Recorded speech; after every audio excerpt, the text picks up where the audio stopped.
योगः कर्मसु कौशलम्.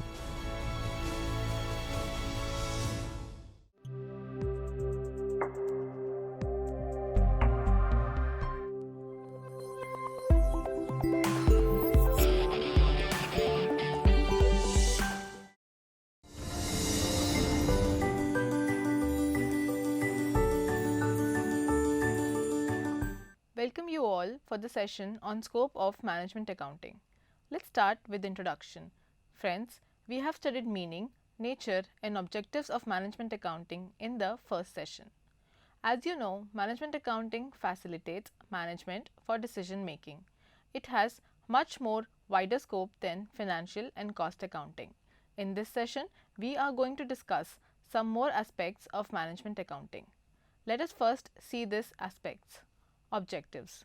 In this session, we are going to discuss scope of management accounting, tools and techniques used in management accounting, functions and limitations of management accounting.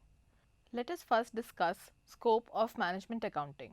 Management accounting provides accounting information to the top level management to facilitate better decision making. The scope of management accounting is very broad based and covers all the areas. You can see the systems and techniques fall within the ambit of management accounting are financial accounting, cost accounting, budgetary control, statistical and quantitative techniques, tax accounting, inventory control, management reporting and internal audit. Let us discuss the scope of management accounting in detail. Point number 1, financial accounting. Financial accounting includes the recording and summarizing of business transactions such as income, expenses, inventory movement, assets, liabilities, cash receipts, payments, etc. and the preparation of financial statements regularly at the end of each accounting year for knowing operating results for a definite period. The financial statements include profit and loss account and balance sheet. Management accounting analyzes and interprets the financial statements to report to top level management for future projections. Thus, financial accounting serves as basis for management accounting. Point number 2, cost accounting. Cost accounting is concerned with the ascertainment of various elements of cost such as material, labor and overheads of different products, processes and jobs for business operations. It also serves efficiency of different departments, divisions and products.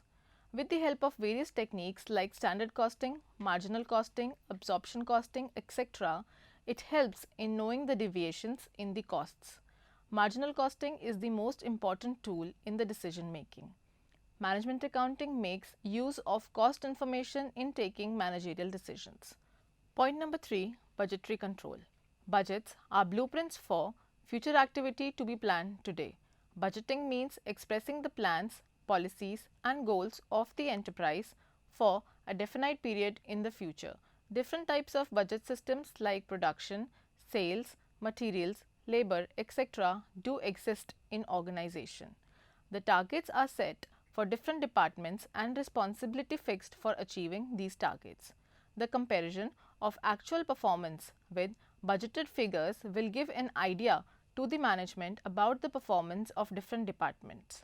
If differences remain vast, then corrective measures are taken for prevention in the future. Budgetary control is the system of controlling the cost with the help of budgets. This helps management accounting in future forecasting. Point number 4, statistical and quantitative techniques. Management accounting makes use of various statistical methods to provide relevant information to management in the most reliable and lucid manner. Statistical methods like sampling techniques, probability, linear programming and regression analysis are used by the management accountant to make the information more accurate and impressive. Thus, statistical and quantitative techniques are essential part of management accounting. Point number 5, tax accounting. Tax accounting includes the computation of corporate income tax in accordance with the tax law, filing of returns and making tax payment. Tax accounting is an important aspect of management accounting. Tax accounting comes under the part of management accountant duties and tax planning has become an integral part of management in the present scenario. Point number 6, inventory control. Inventory control refers to exercising control over the utilization of raw materials, processing of work in progress and disposable of finished goods for a specific period. It is the system devised and adopted for controlling investment in inventory.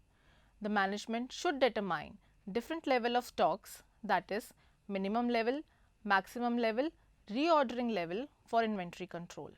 The control of inventory will help in controlling the costs of products.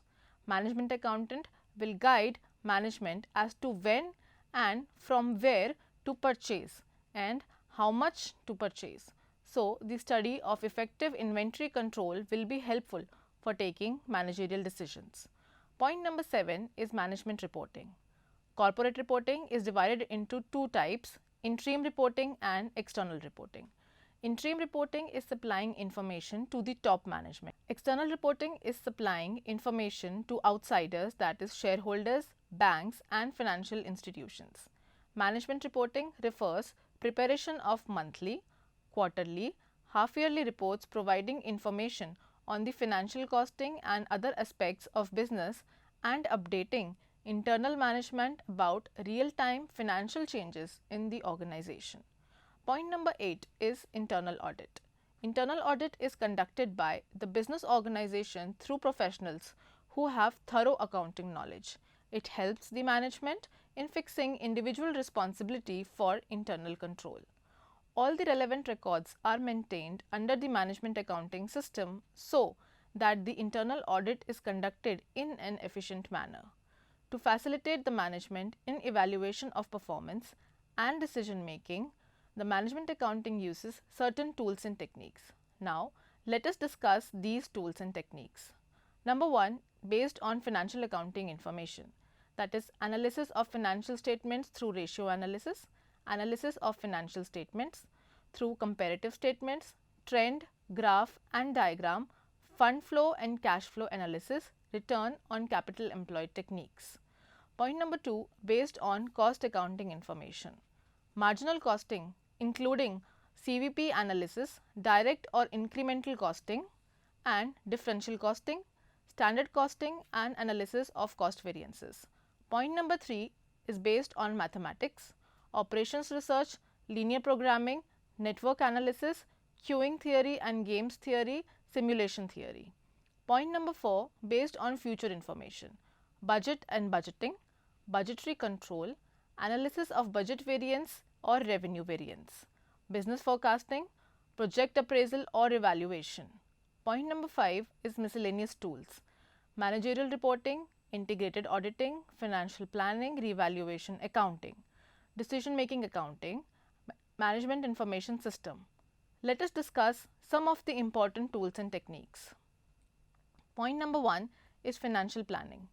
The main objective of any business organization is maximization of profits. This objective is achieved by making proper or sound financial planning. Hence, financial planning is considered as best tool for achieving business objectives. Number 2 is financial statement analysis. Profit and loss account and balance sheet are important financial statements.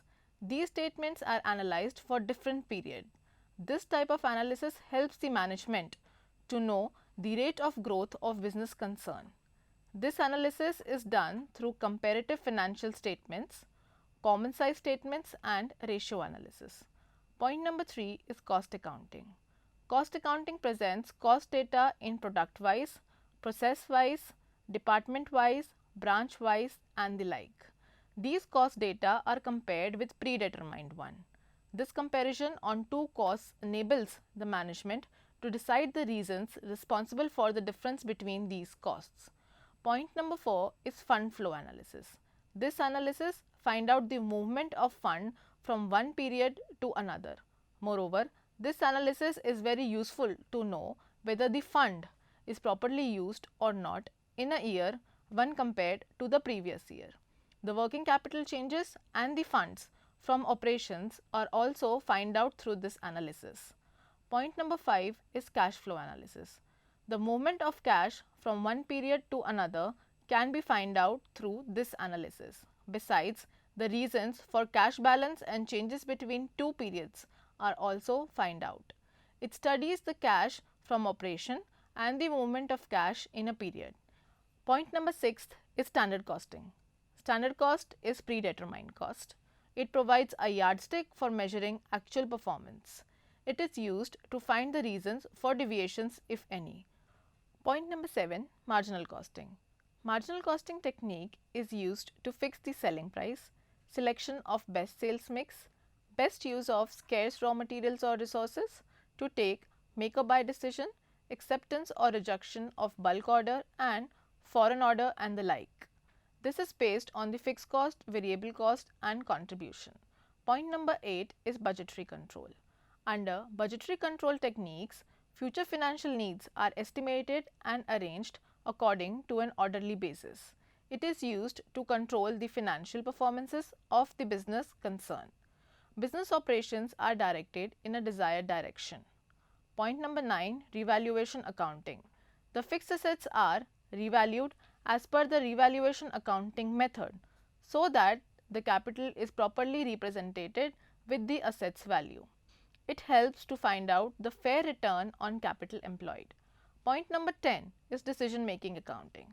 A business problem can be solved by choosing any one of the best and most profitable alternative. To select such alternative, the relevant costs are compared. Thus, accounting information are used to solve the business problem which are arising out of increasing complexity of the nature of business. Point number 11 is management information system. The free flow communication within the organization is essential for effective functioning of business. Hence, the management can design the system through which every employee of an organization can access the information and used for discharging their duties and taking quality decisions. Point number 12, statistical technique. There are a lot of statistical techniques used in removing management problems. Methods of least square, regression and quality control etc. are some examples of statistical techniques. Point number 13 is management reporting. The management accountant is preparing the report on the basis of the contents of profit and loss account and balance sheet and submit the same before the top management. Thus, prepared reports disclose the strength and weaknesses of indifferent areas of operating activities and financial activities. These identifications are highly useful to management for exercising control and decision making. Point number 14 is historical cost accounting. It means that costs are recorded after being incurred. This is used for comparing with predetermined cost to evaluate performance. Point number 15 is ratio analysis. It is used to management in the discharge of its basic functions of forecasting, planning, coordination, communication and control. It paves the way for effective control of business operations by undertaking an appraisal of both the physical and monetary targets. The next point we are going to discuss is the functions of management accounting. The basic function of management accounting is to assist the management in performing its functions effectively. The functions of the management are planning, organizing, directing and controlling. Management accountant helps in the performance of each of these functions in various ways. Point number 1 is providing data. Management accounting serves as a vital source of data for management planning. The accounts and documents are a repository of a vast quantity of data about the past progress of the enterprise which are a must for making forecast for the future. Point number 2 is modifying data. The accounting data required for managerial decisions is properly compiled and classified. For example, purchase figures for different months may be classified to know total purchases made during each period product wise, supplier wise and territory wise. Point number 3 is analysis and interprets data. The accounting data is analyzed meaningfully for effective planning and decision making. For this purpose, the data is presented in a comparative form. Ratios are calculated and likely trends are projected. Point number 4 serves as a means of communicating. Management accounting provides a means of communicating management plans upward, downward, and outward through the organization. Initially, it means identifying the feasibility and consistency of the various segments of the plan.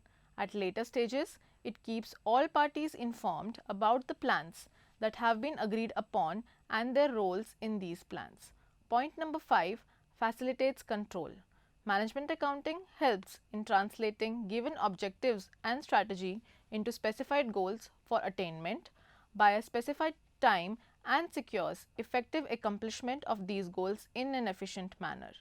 All this is made possible through budgetary control and standard costing, which is an integral part of management accounting.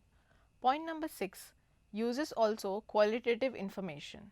Management accounting does not restrict itself to financial data for helping the management in decision making, but also uses such information which may not be capable of being measured in monetary terms. Such information may be collected from special surveys, statistical compilations, engineering records, etc. Coming to the last topic of the sessions, that is limitations of management accounting. Management accounting techniques, accounting procedures that emphasize current information and analysis for managerial decisions making can provide small business owner with useful information for making business decisions. However, this information isn't without fault or cost. Making sure you understand some of the problems related to managerial accounting information can help you ensure that you only implement managerial accounting system that will provide a net positive benefit to your small business. The management accountant has the responsibility of producing and providing dependable accounting and other relevant data for the use of management.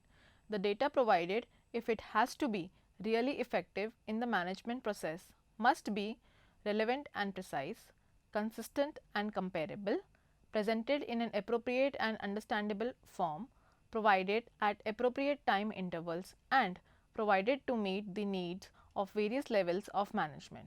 The management accountant is expected to keep in mind the above points while producing his product. However, the information and reports presented by management accountant still suffers from certain limitations. Let's discuss these limitations. Number 1, different meaning of the same term. In accounting, different terms carry different meanings under different set of circumstances and conditions. Such meanings and figures may superficially resemble one another, and a person who is not familiar with them may easily become confused or frustrated. The most common source of confusion is the word cost. There are historical costs, full cost, direct costs, variable costs, standard costs, original cost, residual cost, net cost, differential cost, opportunity costs, estimated costs, and incremental costs.